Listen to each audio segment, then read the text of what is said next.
Hey, this is Randy with another instructional video for 0K. This video is focused on the 1v1 matchup. However, there should be some stuff in here that applies to other areas. So today I'm going to focus on trying to show how I learn from games and the thoughts I'm having, and then implementing those changes into my future games. I'll also start with a few words on the importance of mindset when trying to improve in 0K, which also applies to other games, and hopefully this doesn't get too long and lecture-like. It's very common in not just RTS but all games for players to blame their losses on the game, whether it be OP units or getting an unfavourable matchup, rock, paper, scissors. Often a player will lose a game and dismiss their losses. X is overpowered, or factory X beats my factory Y, so I'm expected to lose. And then the player moves on to the next match and doesn't think about the previous game anymore. It's a very natural human behaviour. It protects our ego. It's nice to have something to pin your loss on that moves blame away from yourself. However, from an improvement point of view, it's a very damaging mindset to have. This is because it robs us of chances to learn from what mistakes we've made in that game. No one plays perfectly, whether we win or lose, and there's always something we can improve on. And people's reads on balance are not perfect either. I've seen different players talk about how X versus Y is imbalanced in favour of the two different sides, where at least one of them will be at least misplaying the matchup and not fully understanding the current meta around it. However, with these mindsets, they're very unlikely to realise their misread without any external help. And even a general consensus can be wrong.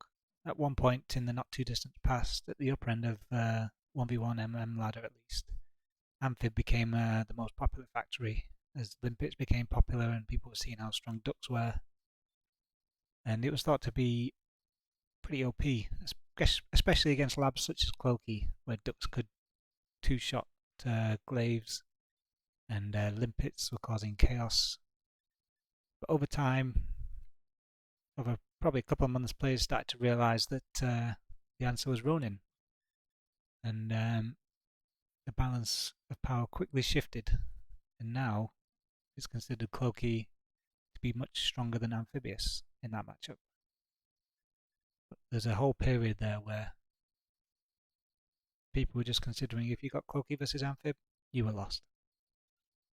Anyway, now for the meat of this video, I'm going to look at two replays in the Rover versus Amphib matchup. Generally, and I agree, it's believed to be an Amphibious favoured matchup, with Rover struggling to deal with a mix of ducks and limpets, which trade excellently against Scorchers, and bulkheads with boys, nullifying stingers and fences. Now the reason limpets are so good against Scorchers is normally you want your Scorchers to be quite tightly packed so they can do their maximum damage because they want to be at short range. If you're spreading your Scorchers out, at least some of them are going to be firing at a long range. So limpets force you to spread them or trade poorly. Bulkheads with their armor and Scorcher's inability to really dodge shots like Ronin and Rogue, they just eat all the bulkhead shots, where bulkheads are too tanky to do much damage back to. Anyway, we'll look at two games. First one, I'm against DayWalkeR on Red Comet in a 1v1 matchmaking game that was played on the 7th of May 2022. Okay, for our first game of a ladder game, played a few weeks ago, the normal matchmaking game. Me as Rovers, DayWalkeR as Amphib on Comet.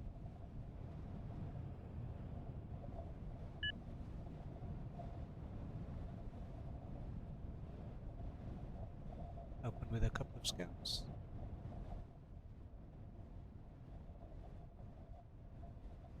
DayWalkeR starts in 2-max position, which is quite common for him. Rover's quite a typical choice on this map.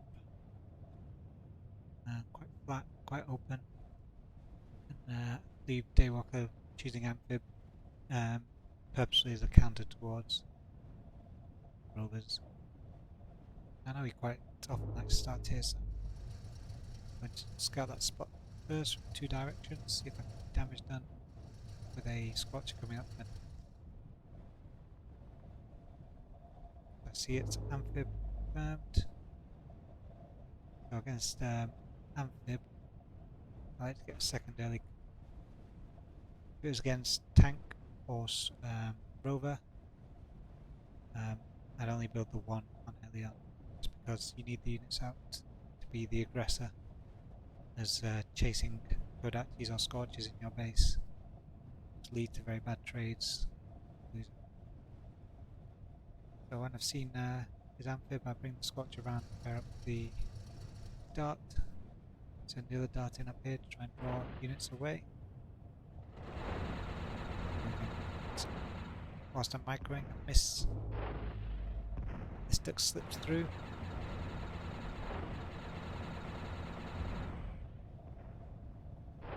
I end up killing 1 max. His duck kills 1 max as well. This is quite damaging. Done more damage than I did with less units.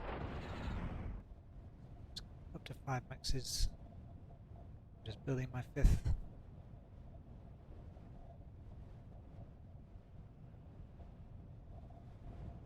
So with these 2 con starts, I'm going to go take this spot here, the 2 close together metal extractors, use their build power of 2 cons, and then come build a caretaker before going back to expansion with those ones, just so I can start pumping out units quite early on. And since I'm going to have a lot of metal spots, quite fast pace, I'm going to use my command to build a bit more energy here, just so I can afford to afford the energy to match the metal production I'm putting in. DayWalkeR's got his caretaker already. Staying on building assaults.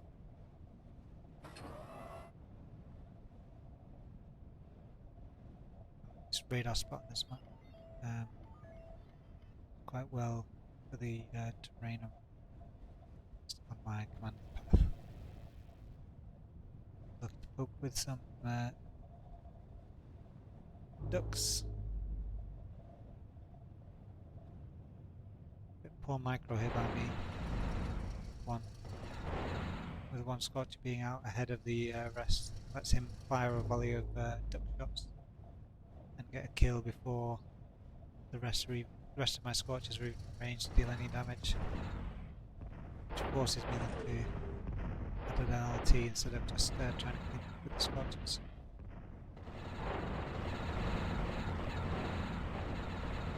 Another drawback is he sees my early plan.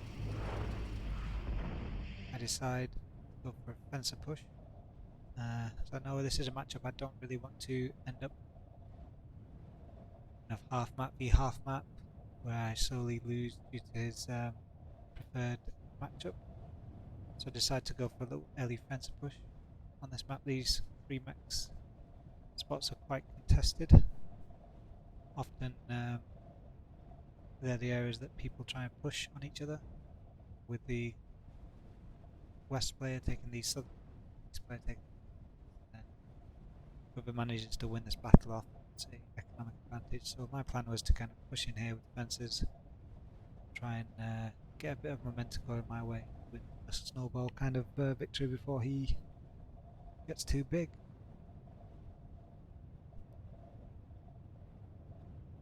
Cons throwing up 2 caretakers now, they're back to expanding.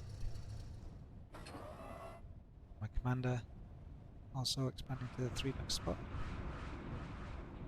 The problem with his duck surviving over here is he saw that first Scorcher come out, and he's already reacted by throwing out a bulkhead, so I've lost a bit of the surprise element of my fences here. If he had 0 bulkheads out here, this would do more damage than it ends up doing. But yeah, he does the sensible option, backs off with his commander for now until more units appear. He kind of wants to try and zone me a bit, buy some time for this bulkhead to get to the front, try and throw up a stinger. I probably fell back further than I needed to there with the fences. Could have got more damage done to the ducks. And now I see the bad news that the bulkhead's already there. Stop briefly just to take a drone. And he's sent some ducks down here. Strategy. So he knows I'm trying to push in here with some fences. He wants to buy time. This is a good way to buy time. Poking forward with the ducks, even though he doesn't intend to attack, he just wants to force me back, make time for the stinger to get up and the bulkhead to arrive.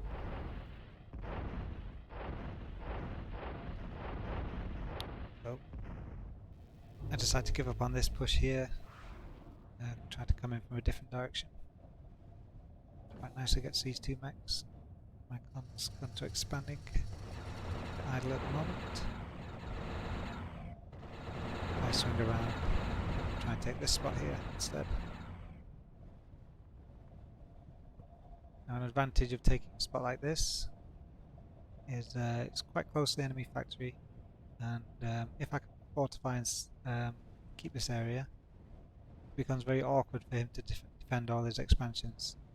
There's here, I can attack, here, into his lab, in the 3 mechs area. Very hard for him to have an army positioned to defend all 3 spaces.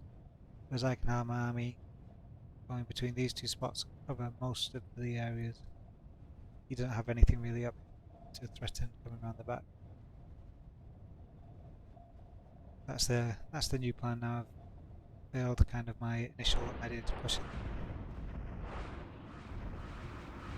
For now, Commander put up some nanoframes just to tank shots of ducks. Moving the Scotches back away from the limpets and moving when the limpets are gone to try and force it back. Now he's started to mix in boys and more bulkheads. He knows this push is setting up. His commanders come down to join instead of taking these mechs. He understands the importance of trying to kind of keep momentum on his side of this game. And another thing you might notice is my energy situation. I'm a bit low at the moment, even though my economy is slightly balanced. I don't have a con on just solar duty. One thing I forgot when I did this 2 con opening is I sent both back to expanding to metal extractors. Where normally I'd have a con just making solars. I've not done this game. It does come to bite me a little bit.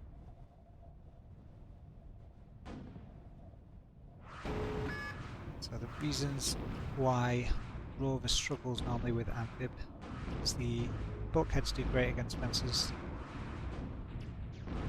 Fencers are a skirmisher that don't dodge around whilst firing, so they eat all the bulkhead shots. Bulkheads also don't dodge around, but they're much tankier and heavy than the fencers, so they just win straight up in fights there. The ducks paired with limpets do really well against scorchers. I saw his commander move around, so I went to try and pick off this bulkhead. He moves back, so I back off. So yeah, the limpets paired with ducks. Scorchers do most of their damage when close up, so you kind of want to keep them quite tightly packed in on whoever you're attacking. If they're spread out, they're normally just tickling and not doing much damage, and that's why the limpet is so effective. There's often very much groups of scorchers to take advantage of. So I managed to get a stinger up, kind of helps secure this area a bit. However, with my cons just taking metal extractors at the moment, I'm still low on energy. I've secured a big wreck field, but it's no good to me at the moment. I can't turn that into units without the energy. See, I'm close to accessing. So that's a mistake that I've made here. So I realised no point reclaiming further. I decided to throw up a second stinger. So boys and bulkheads both quite effective against stingers. Bulkheads tank the shots quite well. Boys with their slow, stingers have a 4.5 second reload time, so even getting slowed a little bit starts to increase that 4.5 seconds very drastically. So the DPS just drops off a cliff. So I decided to throw up multiple stingers, well, 2 stingers in this case, to try and hold this wreck field in position. Amph is a lab that doesn't have a artillery that outranges stingers. So you've got slings, you've got emissaries, lances, impalers, none of them available, so they can't take them out for free. So he either has to lab switch or commit to killing it. A grizzly is an option, but I'm quite happy for him to take his lab up for a minute building a grizzly, because then he wouldn't have the units really to hold the other areas as effectively against any pressure I put on them.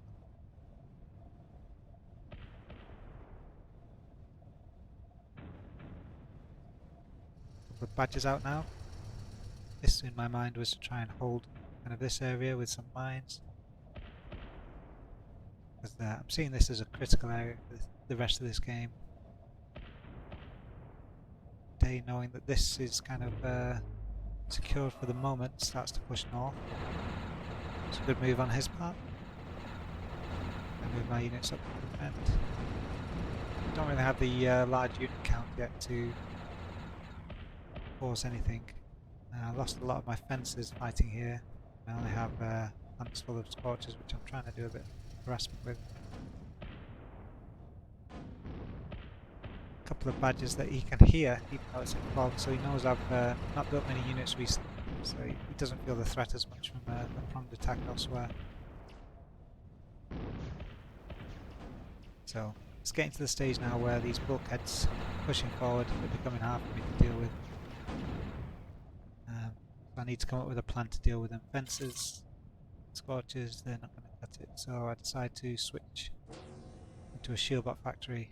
The rogues do well against the bulkheads since they don't jink around, and the rogues dance around and a lot of the bulkhead shots will miss.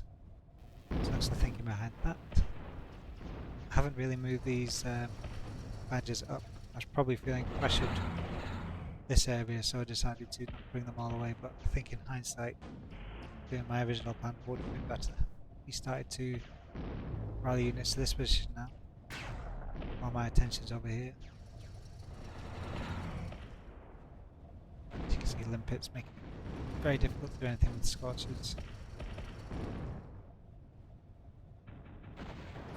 I'm starting to build more energy. Still not a great deal. The limpet comes in instantly.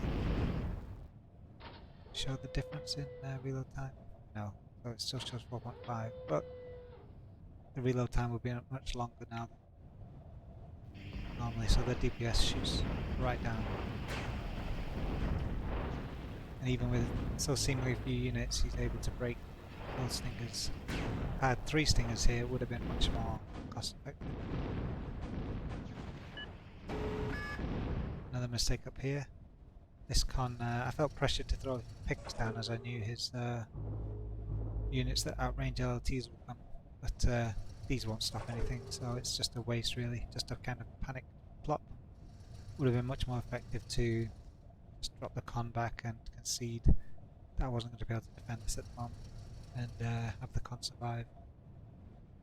I've successfully broken this area, desperately trying to get a stinger back up. My unit's trying to come around to help.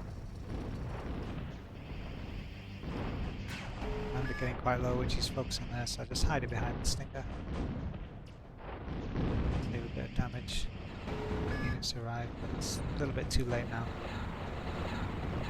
This wreck field I wanted to hold is slowly falling out of my grasp. Another good limpet there. I still do have rogues starting to come out. I'm rallying them to start to push back up the top here.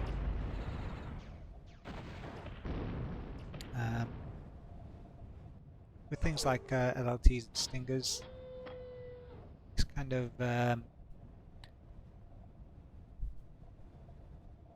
2 LLTs aren't twice as good as 1 LLT. It's about 3 times as good. It's because now at this point during the game, I tried to explain this on the fly. I didn't do a very good job at making it clear. But what I was trying to say is that if you have 1 Lotus and 1 Ravager, it might seem that if you have 2 Lotuses, it'll be twice as effective as the 1 Lotus. However, imagine it takes this Ravager T seconds to kill a Lotus. And in that time, the Lotus does damage D. If the Ravager has to kill 2 Lotuses, it will take 2T. However, during the first period of time T, there's 2 Lotuses shooting. So during the first T, damage is 2D. And then whilst the Ravager kills the second Lotus, there's just 1 Lotus damage being done. So the total damage is 3D in that time period by these 2 Lotuses instead of 2. So 2 Lotuses in this situation are 3 times as good as 1 Lotus. And then if we go down to the example in the bottom left, you'll see 3 Lotuses are as good as 6 individual Lotuses. Right. Hopefully I've cleared that up. Hopefully I've not made that too confusing.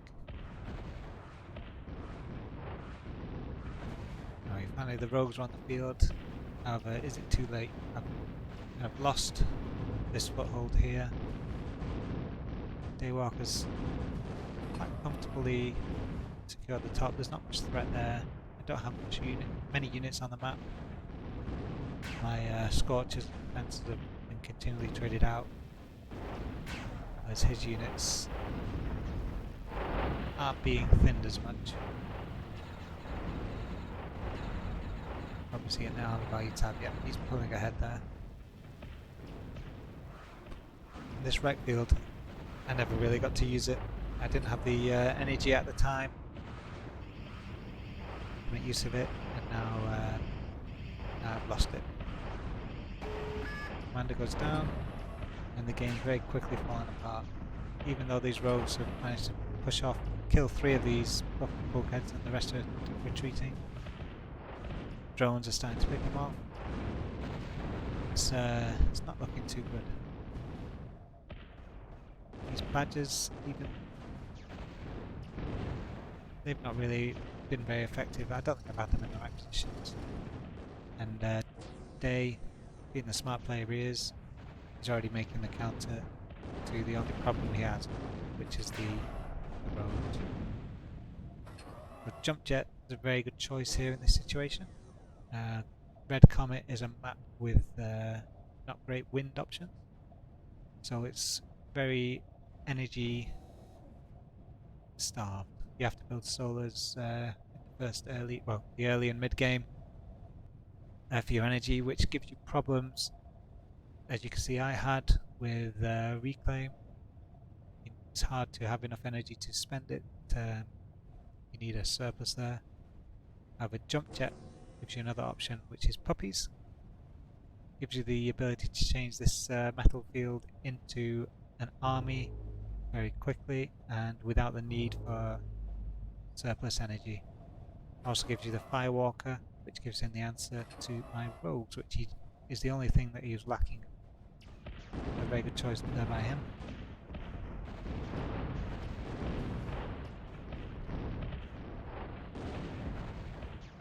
So my lab switch, it was doing what I wanted against the Amphibs, but it's kind of come too late. I've already lost the game by the time it's had any effect.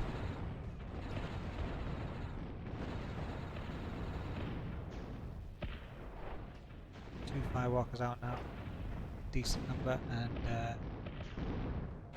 see, he's got a good mix of units here. He's got the Limpets dotted around just so the Scorcher Ball can come in here and wipe out these bulkheads.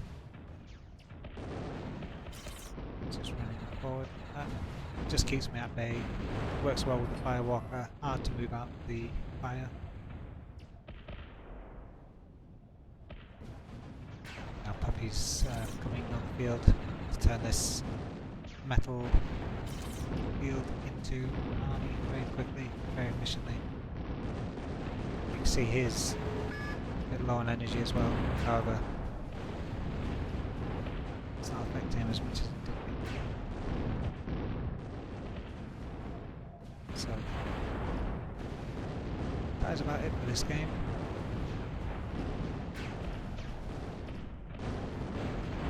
So I had some issues with Amphib. It's quite easy to sit back and say I just lost the factory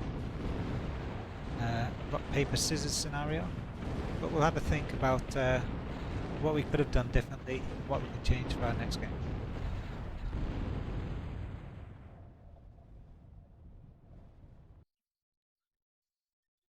So, going into the next time we get this matchup on a similar map type, what kind of things do we need to change and think about? Firstly, we'll deal with the non-matchup specific stuff. So, needed to be a bit tidier in the opening first few minutes.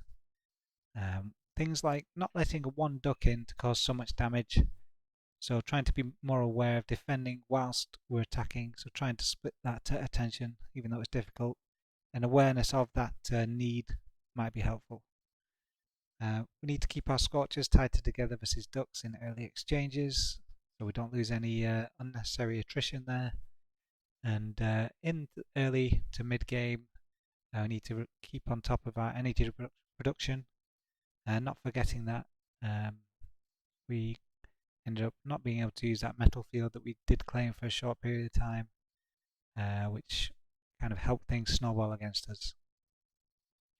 Now, thinking about the matchup and strategy, things we can improve on in that region. Well, we don't want to be on Rover for too long, as we will struggle to have the tools to deal with Amphib into the mid game, especially on a relatively narrow map like Red Comet, where bulkheads will be more effective. However, it's not just a case of put down a second factory. We need to find a way to transition into a second factory smoothly and safely, while still making the most of what Rover has to offer us. So we'll need to find a time where the opponent is not able to inflict much damage and overwhelm us with units, but early enough where we don't lose map control. So from last game, the time while we were doing fencer push might be a good opportunity. It put our opponent in a defensive position. Things like putting up a stinger and bulkheads might give us that time we need to do that lab switch. So from that fencer pushing we did in the first game, are there any ways we can improve that? We ended up building maybe 8 or so fences. Can we build less fences and get a similar job done? Can we still force a similar reaction, or force an overreaction with less fences? And if we included something like a ripper, would we get less delayed by ducks and be able to hit a bit harder and faster even with less fences? Now for our second lab choice, shield seems to be a logical choice to go for again. It'll give us a rogue to deal with any bulkheads. Also in this game, DayWalkeR upgraded his commander to level 5 for 2 weapons and the slow drone. So going shields also gives us that racketeer option for dealing with an upgraded commander. What ways can we still make use of our Rover lab later on in the game? Well, we'll still have Scorchers, and if we're not in a situation where we're having to use them fighting army versus army, we can use them instead for poking, run-bys, general raiding, trying to avoid limpets, which is easier to do when you're not fighting army versus army. And also we'll have the option to make badges in the later game, which gives us a good way to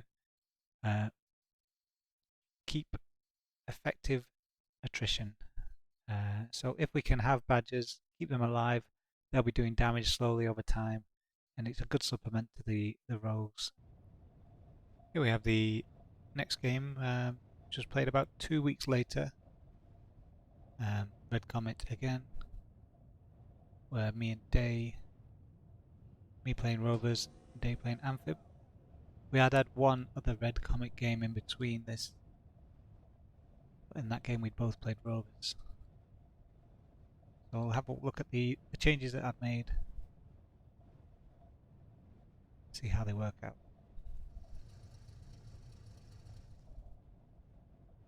So Day again opting for his preferred middle starting position with the 2 mechs. As I like the corner, I find these two, especially with an engineering comp, you can build them both without moving, so you get them kind of the same speed as these two. And you're closer to your 3rd mechs.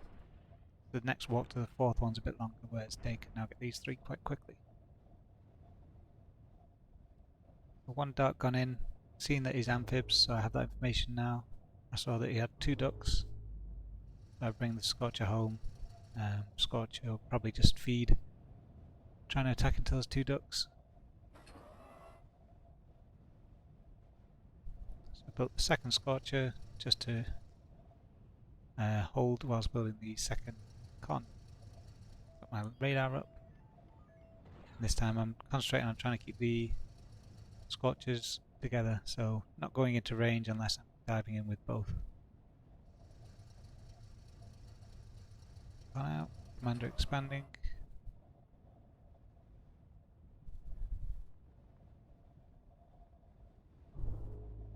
Looks like he's trying to get into the radar shot of the crater to pop out to these 2 mechs. I've not expanded there yet.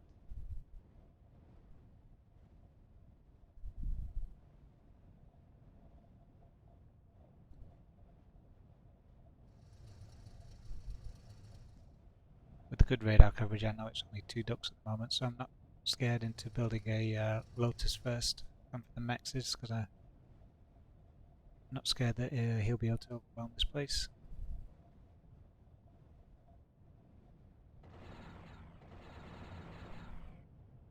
See that I pulled the front Scorcher ahead because I was worried that was just about to get into range of those ducks.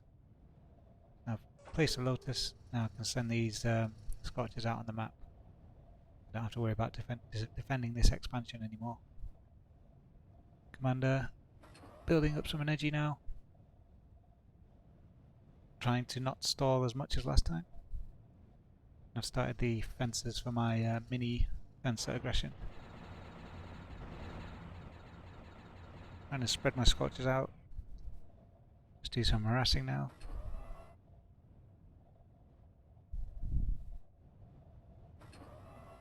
Against ducks especially, I like to try and put something in front of my Lotus to kind of tank the shots. If Lotuses come in to try and take this place, they'll probably fire a volley of shots at some of the buildings in front instead of the Lotus first, so the Lotus survives longer and can do more damage to the ducks.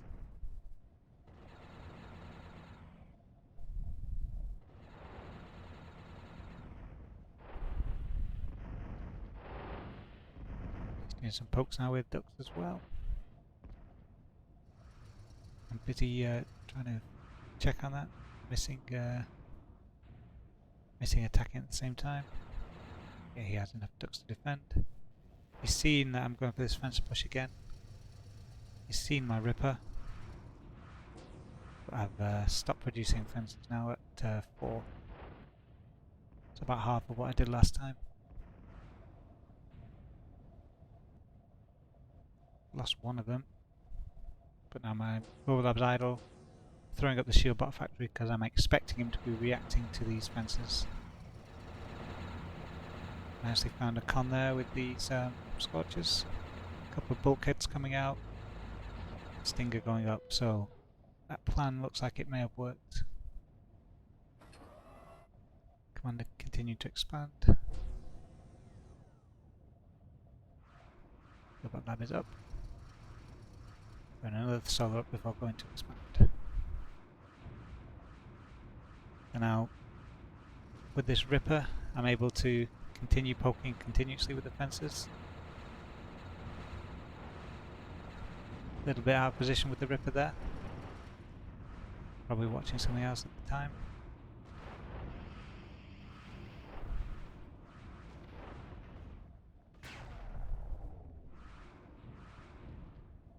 Got those units probably could have been used a bit more cost effectively. Ripper sat in front of the fence. The fences would have been better. but they've done their initial job.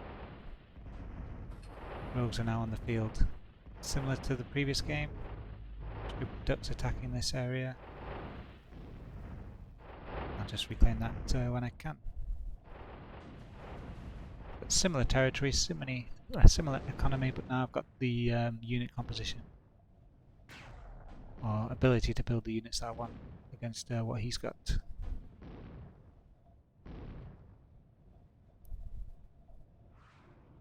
Commander, no point trying to rebuild this mechs at the moment, I'll just die again, so I'm going to take this mechs whilst I'm waiting for the rogues to come over. Throwing up a couple of emergency LTs to hold off these ducks, and I've started using the Rover lab again to build scorches.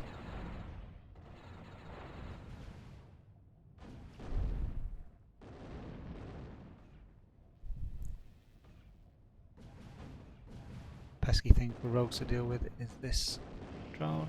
Bring the commander forward, placing a picket down. That's just mostly to deal with these pesky drones. Picket just because it's got a bit longer range compared to the Lotus, but it'll still do the job of taking out the drone no problem. Cons expanding. Rebuilding down here. Still not great on the energy income. Trying to make use of these fences still so they can go down here and harass.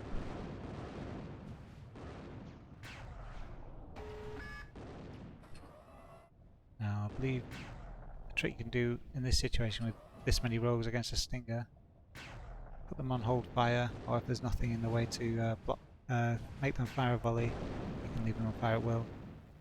Just come in and do one big volley. I think it takes about 8 rogues to kill a Stinger in one shot.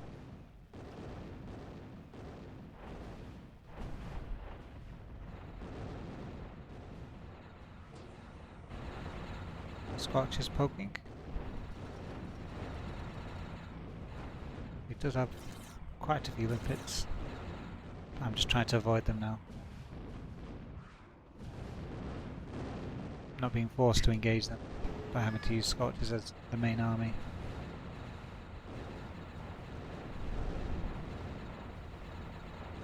Lotus is at the front with the rogues, just to help against any ducks that try to push forward into them. Got this con on solars. Need more solars though again. This con's reclaiming when it should be building solars. All that reclaim's going to excess. You can see Day's struggling now to deal with both rogues and Scorcher combo. Teched into rogue himself.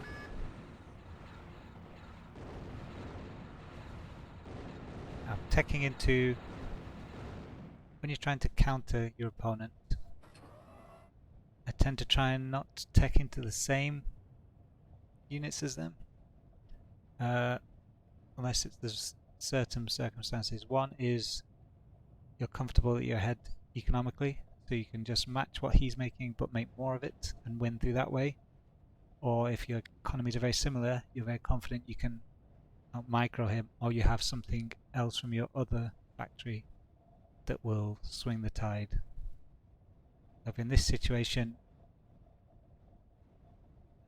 I've got the stronger economy, so it's going to be hard for him to outproduce my rogues, and there's nothing in the Amph factory that gives him that kind of game changer to swing things in his favour in the rogue battle. Whereas I have stuff like badges which I can use, which will mess with the AI a bit of rogues and do a bit of extra damage. So if I was going to try and counter rogues here, I think Firewalkers would have been a good option, like he did last game. Another option would be anything that outranges rogues, so slings, emissaries. You don't want lances really because they're a bit too heavy. You'll just you'll not be able to have the output quick enough to do the damage and take enough rogues out. Recluse do a good job. And then if you're confident you have the better economy, you could do something like Ronins or Rover.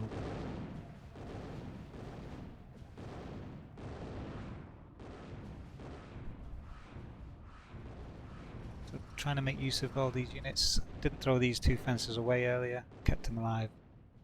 Now I've got high ranks, and they're just something else that I can move. For me, it's very little attention required, but the day to go and clean this out will take him more actions, more APM, more of his critical thinking time. Because that's a big resource in RTS games, which is your mental capacity and spare time to think of different things. Just got to deal with it now.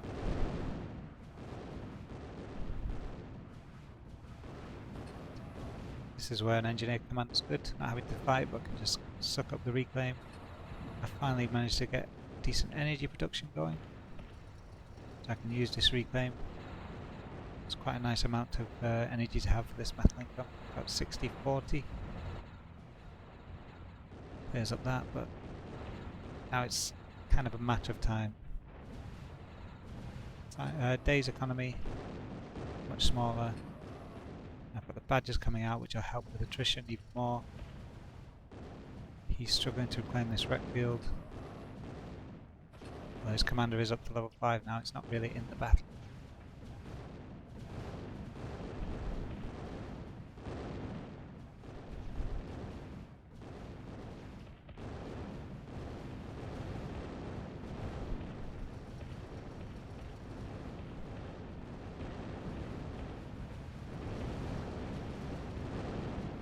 It's quite a messy battle with lots of wrecks everywhere, throwing out a few more cons to go reclaim. I've noticed now his commander's joining the battlefield. His drone's doing work. So now Racketeers. Another option we had for going shields was just for this exact situation. It does look like he's starting to push back a bit now with his commander's help. Still raiding with the Scorchers around the sides when I can. Racketeers now in, focused on his commander.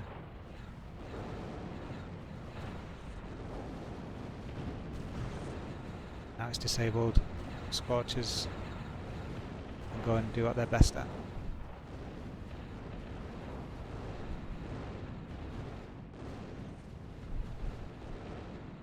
You can see this rogue battle hasn't really moved from this front here. Rogue v rogue is a little bit boring. Doesn't tend to push up in one direction very quickly either way. But since I'm ahead, I'm quite happy for this situation to be here. I'm getting further ahead, getting more other units, adding badges now to the mix, still getting damage done with the Scorchers around the side.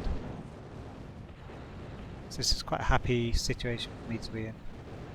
So over time you'll see maybe total value slowly pulling ahead, army value pulling ahead.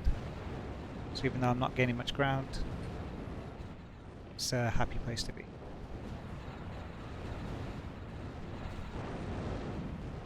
Another thing I've noticed when using rogues, I try and have them spread out over quite a long line. I see sometimes people have rogues and they'll have 10-15 rogues and they'll be spread over very little area. I think rogues are most efficient when you spread them out in a large attack move. It pressures a much wider front, it's tougher for the enemy to deal with, they're more resistant to splash damage. On attack move they're very good and quick enough at backing off that raiders coming in, they'll be able to survive most of the time and get a lot of damage off. I think it's just a lot tougher for enemies to deal with when you spread your rogues out. You might see me doing this in this game. I keep trying to find little clumps like this where I've got too many rogues together and I'll try and spread them out over the field a bit more.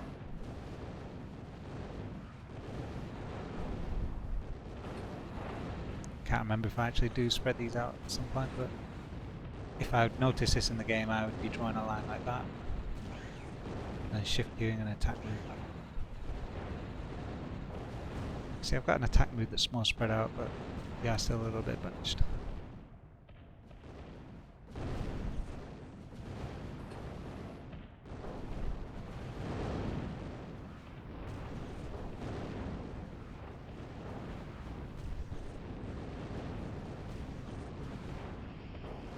slowly the numbers starting to overwhelm. The Racketeers done their job now, just more of an annoyance, taking out some of the effectiveness of these units.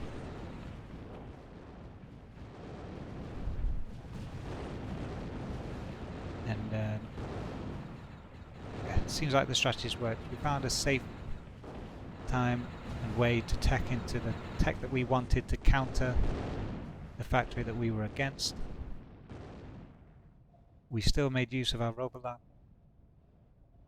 The fencer push had its desired effect of forcing a reaction, but still got some damage done, and we managed to use the fencers later in the game, still for effective reasons. And yeah, we managed to turn a loss into a victory despite getting the less preferred side of the matchup. So, the main point of this video is not that you can overcome all matchup inequalities. There will be tougher matchups out there, ones where you've got the more difficult end, but from an improvement point of view and getting the best result, don't just dismiss the game. Think what you can do to improve, how in that situation you'll do better next time. It'll help you improve as a player overall, help you in other matchups, and just thinking about the game in general. It's a virtuous cycle. And if you have any other suggestions for other topics or questions or matchups you'd like me to cover in a video, leave some suggestions and see what we can do.